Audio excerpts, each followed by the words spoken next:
special a treat this is. This is Sunday morning band here. And we get it on Tuesday night. And so I want to thank you guys. These guys can bring it. And to get a special long set like that's pretty awesome. Let's see if this stand works this week. Too well.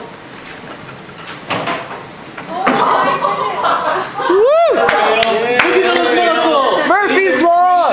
Or it just rips off. Murphy's Law! Alright, we'll figure this out. Come on, bear with me, folks. Where's the tech director? Alright, yeah, Jeff, can we take care of that? Well, it's good to be back with you all. It's been a few weeks since I've been up here. We've had a pretty exciting time being able to hear from Bo and Holly and Eric, of course. And, so it's been a really good series so far. I love talking about this topic. I'm really passionate about this topic, about family on mission. And it's funny because this past week, some of you may have been tracking my depends on your standpoint in life. Either really cool pictures on Facebook or really grotesque pictures on Facebook. But I had the opportunity to go out to Montana last week, about a week and a half, with my dad. And some of you guys know him, Josh, Chad. He'll be back. But it was a really cool deal because it's quite an endeavor. My dad and I have been planning a trip out west for quite a few years. And this thing kind of just happened and fell into our lap. And Josh's family offered graciously for us to come out and hunt, to treat us. And one of the cool things out there is just realizing how difficult it was. Now, don't get me wrong, at first, I thought it was like, hey, is it really like this? Because we literally drive around with loaded guns just sticking in the seat of the car. Or a Tahoe, rather. And I'm like, you sure this is okay, right? Yeah, this is okay. You sure this is like legit hunting, right? Yeah. Well, what I didn't realize is about 35,000 acres that we hunt. And so that's about the only way you get to see all the land and all the country's animals. So we're out there, and the first day we probably saw a dozen flat-out trophies. And the deal was we weren't there to shoot trophies. We were there to shoot just a notch under trophy, they're management deer. And so we saw these big deer and couldn't do anything about it. But we were pretty optimistic, like, oh, this is going to be sweet, it's going to be relatively easy. And then day 2 happens, and we have no luck. And the deer we see are so smart and evade us that not only are they smarter than us, they're a lot better shape than us. Because there was one on the second day. My dad, this is how it works, is whoever's up front is shooter, because they got to act quick. And he's up front, and we see this massive 3x3, and he saw us first, and then we saw him, and then it was too late, and he went running up a huge hill, or mountain rather, and we drove really fast in these country back fields, basically, and drove up to the base of this ridge. And my dad said, hey, you ready? You go run up there. I don't know if I'll keep up. Well, I don't know if you know Josh Chad, but he's a lean mountain man. So I couldn't really keep up with him, and I ran over the ridge, and I was about passing out from I don't even have asthma, but I think it was an asthmatic attack. Only to see the little flicker of his tail about 500 yards away. That fast. They move 500 yards. That was day 2 reality check, realizing, holy cow, this isn't going to be easy. And day 3, we had a few episodes like that. Chase, nothing. Chase, nothing. And until finally this moment where we just got done chasing one with no luck. He got away from us as well. And we saw this deer way out in the distance. Rather, Josh saw it way out in the distance. And he said, okay, there's some deer up there right where they need to be. We pull up real slow. We park and get out, and we start creeping up there. And sure enough, there's a shooter in there. And I'm thinking, okay, this isn't too bad. And we get up there and we realize they're on the move. They're starting to get antsy already, and we're about 300 yards away. And so we had to get up there, make a move. I had to make a moving shot on it. I was blessed to hit it, and we got that deer. But the rest of the week was like this, where it was one challenge after another. Thursday, no luck. We have one day, sorry, I'm getting my days mixed up. The 4th day, no luck. We have one day to get my dad's deer and an elk. And we weren't feeling very optimistic. But by God's grace, my dad got one first thing in the morning. We got an elk. It was like literally one of those heavenly moments where it was just like glowing. And just standing there so pretty. And I didn't miss, which was really great. The first bullet anyways, I didn't miss. The second one I definitely missed.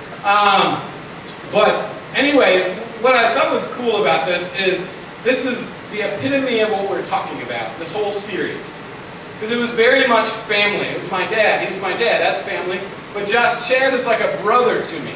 I know Chad super well, and he's not my blood brother, but we're family for sure. And it took all three of us. It took Josh's know-how and expertise, and it took his crazy eyes. I can see a deer butt a mile away. And it took, our efforts in actually hunting it, and it take the person in the back, even though they weren't the active hunter, they were usually your best chance of spotting something. They had the full panoramic view. And then it also took, when I'm getting ready to shoot, my dad saying, turn off the safety, or don't look at the wrong hash in your scope, those kind of things that are good things to be thinking about right before you shoot. And that's what it took to get this done. Our mission was to take a few animals while we were there, and we did it. But this is the point of what we're talking about. Now the mission's a little bit different, but the idea is very much the same. And I think it's really interesting because if you were to ask the general population, what are probably the two most important things in your life? And I say general population. If I say it in this population, you guys are all going to give me the Jesus juke and say God, right? Or Jesus. Yeah. That's what you're going to do. And that's a good answer. But if you're asked the general population, they would probably say something along the lines of relationships. My family, my friends, something relational. And then they're going to say something purpose-oriented. My career, my my business, whatever it is. But it's going to land in relationships, and it's going to land in mission. Family and mission. These are probably the two most important things that our culture values. So it's no surprise that we're talking about it this whole series. It's no surprise that you guys actually desire to listen about this, because you know intuitively, inherently, that family is deeply important. So we spent a lot of time discussing what is family. Family isn't just blood. Family is those people close to you. Family is those people that have a significant impact on your life and will in the future. And mission isn't just your career. That's a part of it. But mission is bigger than that. Mission is, what are you going to do for your entire life? What are you living for your entire life? And so that's kind of what we're going to talk about and wrap up this series with. And what I want to do is I want to kind of back up, because we've covered a lot of ground. But one thing I don't want you guys to miss is that at the very core, it's quite simple. At the very core, we have to live a balanced life. And I don't mean balanced in this kind of weird new age, everything in moderation balance. I don't mean it in some like nutritional, spiritual cleanse or whatever you do with the diets. I mean balance in the sense of wholeness of life, holistic living. And Jesus modeled this for us. So I'm going to back up, because this takes us living this as individuals first, and as a group of individuals living it this way to create this family on mission that we've been talking about. And it can be represented in a triangle. You're going to see a lot of triangles today. So if you remember nothing else, just remember triangles. And hopefully you can remember what's on it. You might want to even take notes, because there's a lot of pictures and whatnot. But the first one is this idea of up, in, and out. This is the very basic core of what your life should look like. The up piece of this is your relationship with God. This is how you interact with God on a daily basis, on a regular basis, on a moment-by-moment basis. This has to always be first. These other things come out of as a result of that up being done well and being healthy. If you feel like your life is all out of whack, if you right now are in the midst of exams or work or whatever, and you're just kind of overwhelmed, I would be willing to bet a lot of money if I asked you, how are you doing with God right now? How much time have you spent with God right now? Or in the last week? That generally the answer would be like, You don't want to tell the pastor the answer you really have, right? If you're doing this part right, all the other stuff flows out of it. And so this is kind of the first piece of that, is that at the end is those relationships within your community, especially your faith community, your Christian community. These are these people right here, but not just these people. These could be your family members. This is that family element we're talking about, right? Those are those people. And then the out is basically everybody else. Everybody that God is using you to impact another person. Whether it's introducing them to the gospel, whether it's they've hit a hard place in their life and you're bringing them some grace or some love, whether somebody just went through a significant tragedy and you're there to support them. This is that out piece. This is you using your gifts, your abilities to respond in a way that God's calling you to people outside. And we see this, and at the core of it again, this is what we have to balance. Generally, if I were to ask you, most people are really good at two of them. Or one, but definitely they're probably decent at two of them. You get like the God thing down, or you get like, hanging out with people that maybe aren't churchgoers or Christians really well. You're not really good at hanging out with church people. Or vice versa. Maybe you're not really good at hanging out with non-church people, but you're really good at doing this thing. Or maybe it's none of that. Maybe you're just not really connected with God, but you play the part in both worlds. You have to live all of them in balance. And we see Jesus, there's lots of examples. If you don't feel like you know a ton about what Jesus' life looked like, I really want to encourage you to read one of the Gospels. Read Luke. Luke is the historical gospel. But I'm going to take a piece out of Luke 6 that really characterizes it well. And this isn't the only place where I can give this evidence, but I just want to show you a piece of this so you know. It says, on one of those days, Jesus went out to a mountainside to pray and spent the night praying to God. When morning came, he called his disciples to him and chose 12 of them, whom also designated apostles. Simon, whom he named Peter, his brother Andrew, James, John, Philip, Bartholomew, Matthew, Thomas, James, son of Alphaeus, Simon, who is called the Zealot, Judas, son of James, and Judas Iscariot, who became a traitor. What you see in this passage is really interesting because you see in the very start of it, he spent an entire night with God praying. An entire night. It said, and when the morning came. I don't know about you or what your prayer life is like, but I know for me, I'm not just an extreme extrovert. I'm like, if you get me in a room away from people for more than half an hour, you might have to get a straitjacket. Like, I go nuts. I need people around me all the time. And the thought of spending an entire night praying blows my mind. And in fact, he does that. He spends a whole night praying, but you see it precedes an incredibly important decision. He's deciding who those 12 people are that, I don't know why I did that, 12 people are that he's going to invest in. That's his in relationship. Those are the people he's really committing his life to. Those are the people he's going to really take care of and build into. But what you realize is that we know that from his story. You don't even have to really know the Gospels very well to know that Jesus reached out to all the ragamuffins and kind of the people on the fringes of society. But you know that this must have already been happening, obviously, because he had a whole group of people following him already. That's who he selected these 12 out of. So Jesus, you can see just in these 6 verses, was living this in, out, and up at a perfect balance.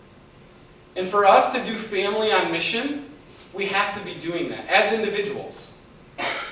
If we're not doing that as individuals, we're never really contributing to the fullest capacity in this family of you life, this family of the church.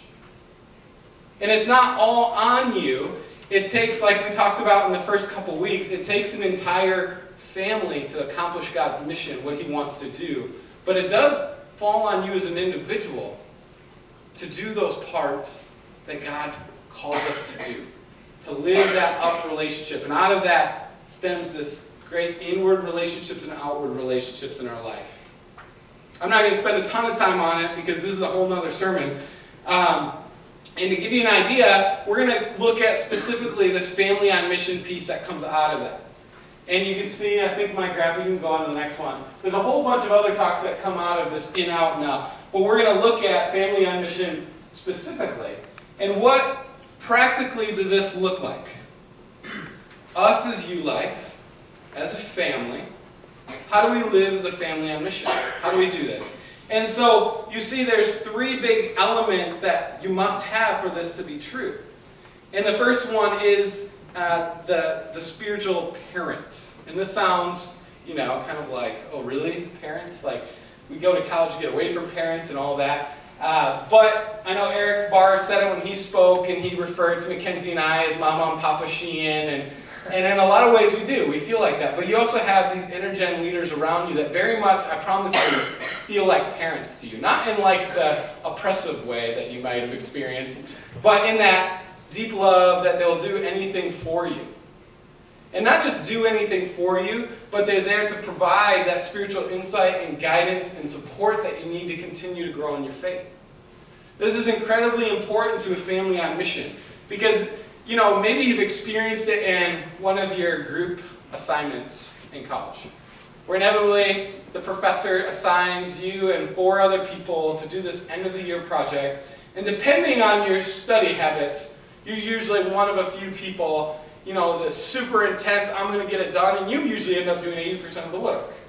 Or you got me on the other side of the spectrum, that's like, it'll be good, no problem, and you're the slack that everybody hates in the group. And then somebody in the middle that just wants to do it, but like really has no idea what's going on in the class, But you've experienced that, but what you realize in that is that generally it doesn't go as well as you would like it to, right? And it's typically because there isn't that parent figure, that leader figure in there to really bring you down a proper path, a specific vision, to take you to a specific spot. You're all just kind of scrabbling, sharing ideas. Nobody really wants to commit to one. This can happen in a ministry, in a family on mission too. If nobody really takes on that leadership, nobody says, hey, this is where we're going, you get nowhere. You just kind of run in circles around each other. So I know this is kind of against, in a lot of ways, that anti-conformist, that anti-authoritarianism you feel at this age. Trust me, I'm still there. But you don't want to have those people there. But it's true, you have to have that guidance. Even us as a church, we have that guidance. It's not just like the speakers you see on Sunday. It's actually a whole tier of leaders called the elders that do this, that lead from behind the scenes, that provide that spiritual parenting, that provide that direction and vision and guidance and leadership and support to be a family on mission. So you're all going in the same direction. And why I talk about this, one, am I in a place, in a family where I feel like I have that spiritual parent? And if you're here, I hope you do, but you might not. And there is an issue if that's the case. And if that is the case, we want to know about it. There's lots of people here that would love to meet with you, that would love to connect with you, love to support you in any way possible.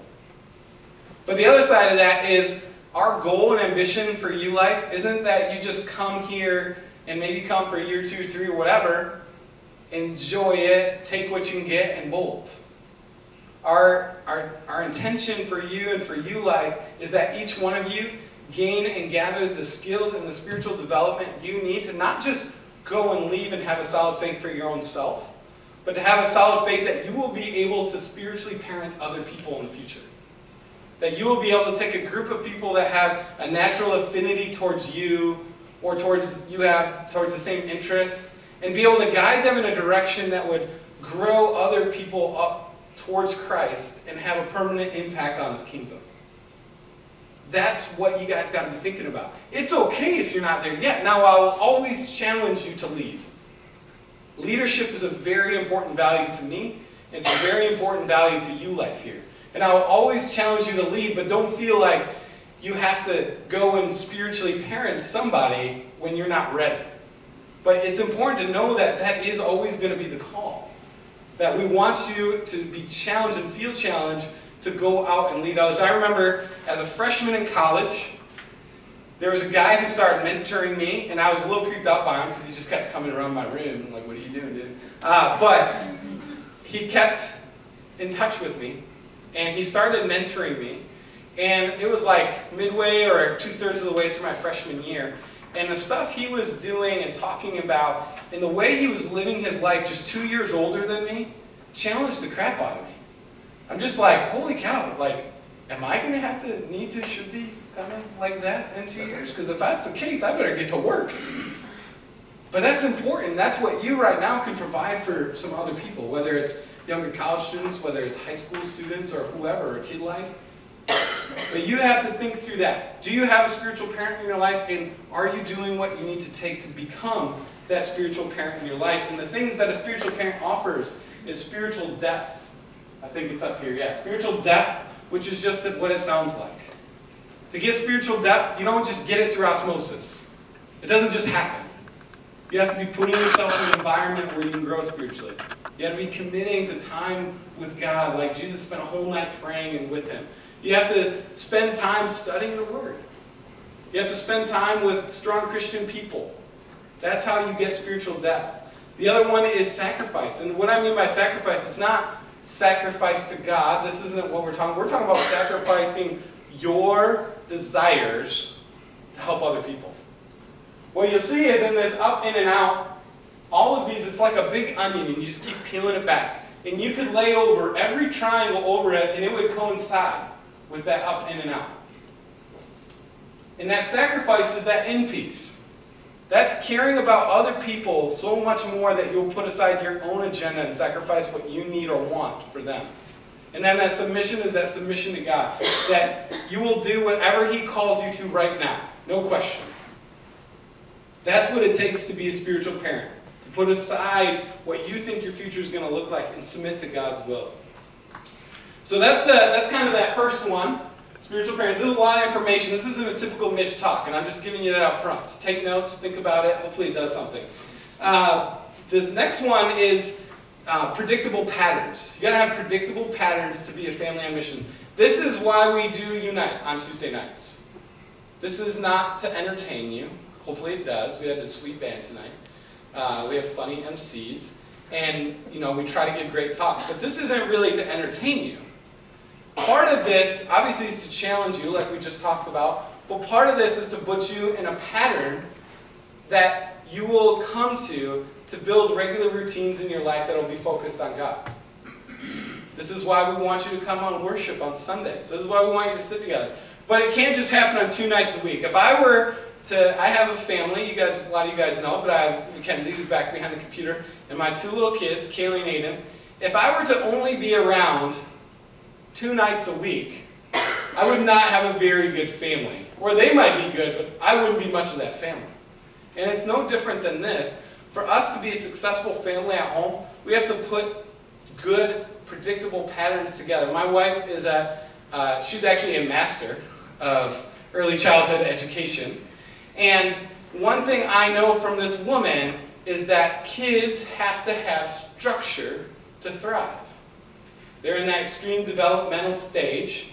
They have to have structure. You just can't let them run wild, even though that's what they want. You have to give them the structure, and that's where that quality time and those patterns come from that you develop family. This is what we try to do. We give you a little structure so you guys can connect, because it'd be really awkward to walk up to somebody on campus that you've never met before that happened to have a Gungor t-shirt or something and be like, hey, let's go grab coffee. That would never happen, probably, maybe. For an extreme extrovert like Dustin, maybe. That's no lie. I've seen him just start conversations with random guys at Starbucks. But generally that doesn't happen. This is why we have these predictable patterns to get you in a group where you can connect a little bit, and then that. But then the rest falls on you. To be a family on mission, you have to start developing these patterns. Some of them are you as an individual, like we talked about, getting time away with God. But a lot of them are you as a group. Your small group isn't going to be successful if you're only doing things on Tuesday night. I'm telling you right now. You might learn a couple things or whatever, but you won't really grow in that family on mission sense if you're only doing Tuesday night. You got to try to figure out, hey, maybe there's a time we can grab lunch with one. This is what we see out of Jesus' life. Jesus lives this out perfectly. He's always at the temple in worship. He's always making sure meal times have a purpose, and he's sharing them with his people. And he's also in those teaching times, he's very intentional with who and how he spends them. He's creating these predictable patterns that we see after he died and resurrected and ascended, that his disciples picked up. And this is the modern church as we know it. They modeled after what they saw to Jesus, these predictable patterns. We have to have structure in our life that starts it. And for you guys to be a family on mission, for you life to be a family on mission, I want to challenge you to develop those patterns with each other. To try to get in a habit of connecting with people for a meal or for a coffee. Or sometimes it doesn't have to be together. You could have a Skype date or whatever you want. But connecting regularly, texting, somehow connecting through the week. Don't rely on just one of those. You need to do lots of those and try to connect with lots of different people. So we have to build these predictable patterns in here. And I know for me, I'm getting like the true test. Not only my kids, but I just got a dog. Some of you guys have seen the picture of him. He's like a wild man. He just never stops. And I've been reading a lot about him. And it takes like 60 to 80 times for him to get like one thing. And then you have to stick with it. This is what it's like for us too. It's not just dogs. We have to do it like 60 or 80 times and then we have to stick with it. So one of those patterns could be, making sure you're connecting with another person or group, or your friend, or your roommate, or whoever it is, and it might fall through 20 times, but you just have to keep working at it. You have to keep developing those patterns. I see it in my own family. We try to do this family worship or family small group time, and I commit to it over and over, but the trick is not giving up on it just because you miss a couple. You got to keep working at it, keep going, and continue to build those patterns because that's what builds a healthy family. That's what builds that structure that you need to be a family on mission. And one of those ways you can do it, the 3 triangles for this one is love, freedom, and discipline. And again, love, just like the up, love can't be absent out of that. Everything hinges in love, but you have the freedom and you have the discipline side of this. Freedom says, in those relationships, in those patterns, you help people to be empowered and trust them and give them the encouragement they need. So, if you have that close friend and they're kind of making a questionable decision, you don't know if it's good or bad, it's just to trust them. Say, I trust them, and let them go. And sometimes it's the discipline side. It's not punishment. It's that having a structure that creates a positive outcome. And saying, hey, I don't know if when you go into your girlfriend's house at 2 in the morning is going to end in the best. So a good discipline for that would be, hey, why don't you text me at about 1 in the morning just to check in and say, hey, this is what I'm up to, this is what I'm doing, to prevent, babies, I guess, to put it bluntly. But this is what we're talking about, is and we see it in family too, like, Kenzie is the discipline. She's missed early childhood, not punishment, I'm punishment. I'm talking discipline. Mackenzie's structured discipline, early childhood. And I'm Mr. Freedom. We had a gun thing for the men's ministry, and I brought Aiden. I know a couple of you guys were there, and Kenzie came back. She's like, what was Aiden doing the whole time? I'm like, I don't know. It's like, there was guns there. I'm like, nobody's going to shoot him. But that's the freedom side of it. But you got to have both. You got to have both, and it's got to be love in both senses. I'm going to kind of whip through this, but basically the bottom line is that you have to be in regular time spent together. That's significant and meaningful. I know some of you girls are doing like sleepovers, which is awesome. Some guys have been trying, done a couple like poker nights, those are sweet. Shooting guns. We'll start our gun shooting thing in the back of the Torques here pretty soon. Spending that time together is huge. Converge. Yeah. It's not like Converge is the secret sauce. It's just getting you guys all together where those relationships can happen. We're going to have a winter retreat in January where we get away. It's pretty chill. That we can go do that kind of stuff. Literally. We had guys swimming in rivers last January. Yeah, Jace. But, and then the last one is this missional purpose. And we talked a lot about it. Eric talked a lot about it. It's the words, works, ways. I'm not gonna over-explain that because he already did. And And if you don't, the talk will be up eventually, or maybe it's already up, I don't know. But it'll be up eventually. That Eric talked about that. But the bottom line I want you to go is, and Holly hit on it too, is missional purpose is not where you're wanting to go. It's where you're at right now. It's not where you're going, it's where you're at right now. I know right here, all of you in your 20s-ish are thinking about where I'm going. But God has you here right now. And therefore God has a purpose for you right now. It's not like you're waiting for 6 years or 4 years or 12 years, however long it takes you to graduate, for your purpose to start. Your purpose is here and it's now, and that's what God has a call for you. Your purpose right now is somewhere in the vicinity of Central Michigan, but it's definitely right here in U-Life. You're part of this family. And God has a purpose for you to be a part of this family. And I want to challenge you guys in that. Stop thinking and worrying so much about what it's going to be. I'm not telling you to be lazy and quit school or quit work or whatever.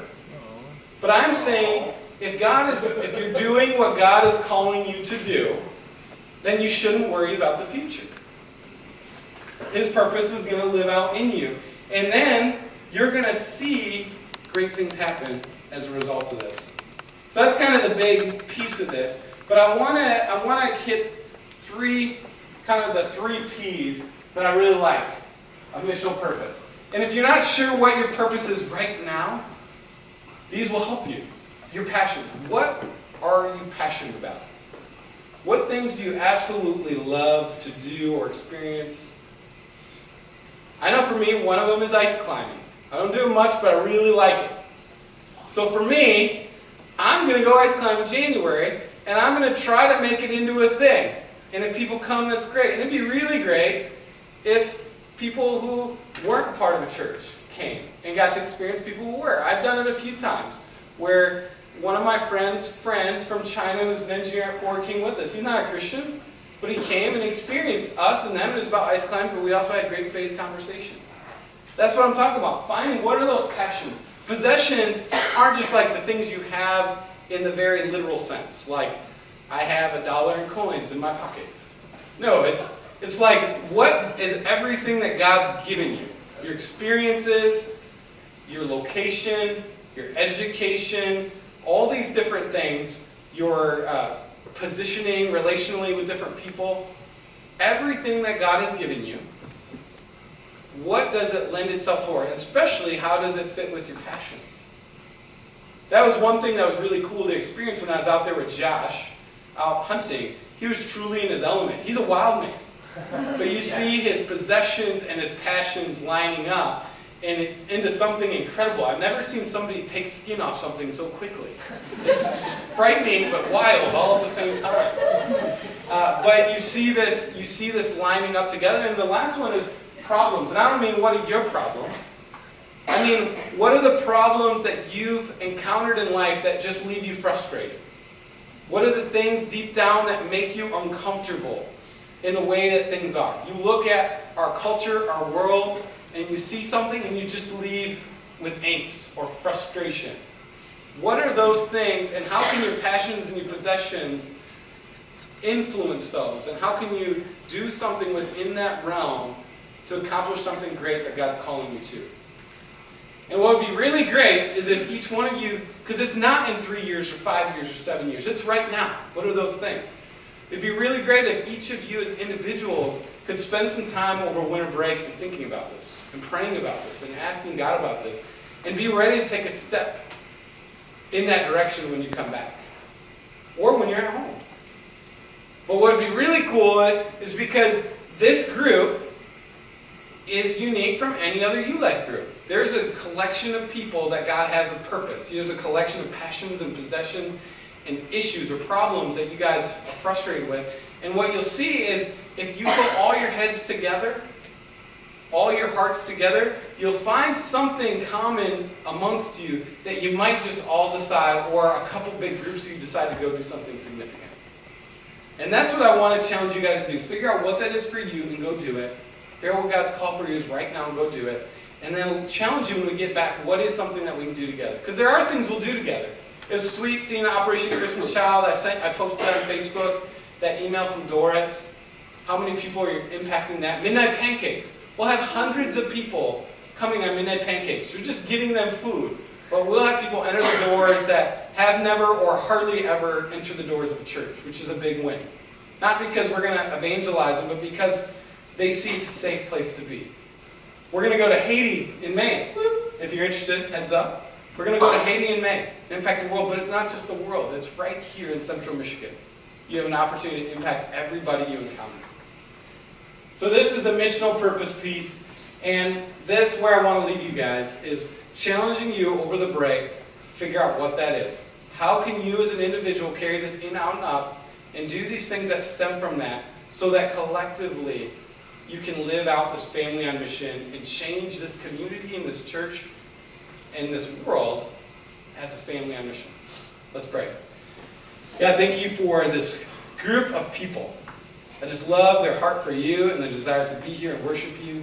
I thank you for the band tonight to be able to really just spend some time worshiping you, praising you, and just living and standing in your presence, celebrating all the things that you are doing in our lives and will continue to do, God. I just pray now that as we go into winter break, that you would just put a nudge in our hearts of what you want us to do right now as individuals and corporately to live as a family on mission. God, I pray that tonight, as we go into our last small group of the semester, that you could just bring a spirit of joy and fun and entertainment into it, God. That we could be there for each other, challenge each other, and be a support for each other when we're away. God, I thank you for everybody here. I pray these things in Jesus' name. Amen.